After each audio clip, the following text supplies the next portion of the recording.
ఈనాడు గ్రామీణ ప్రాంతాలలో జరిగిన గ్రామ పంచాయతీ ఎన్నికలు 94 శాసనసభ నియోజకవర్గాల పరిధిలో ఈ ఎన్నికలు జరిగినాయి.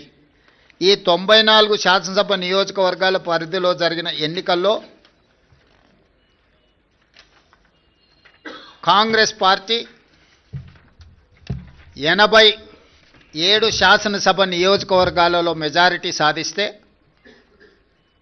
బీఆర్ఎస్ 6 శాసనసభ నియోజకవర్గాలలో మెజారిటీ సాధిస్తే బీజేపీ 1 శాసనసభ నియోజకవర్గంలో మెజారిటీ గ్రామ పంచాయతీలు సాధించుకోవడం జరిగింది. బీఆర్ఎస్ దుబ్బాక, హుజూరాబాద్, జనగాం, సిద్దిపేట, సిరిసిల్ల, సిర్పూర్, కాగజ్ నగర్లో మెజారిటీ సాధిస్తే ముదోల్లో బీజేపీ అధిక గ్రామ పంచాయతీలను సాధించడం జరిగింది. 94 శాసనసభ నియోజకవర్గాలలో స్థానిక సంస్థల ఎన్నికలు జరిగితే కాంగ్రెస్ పార్టీ 87 శాసనసభ నియోజకవర్గాలలో అత్యధిక స్థానాలను సాధించడం ద్వారా 2023 నాడు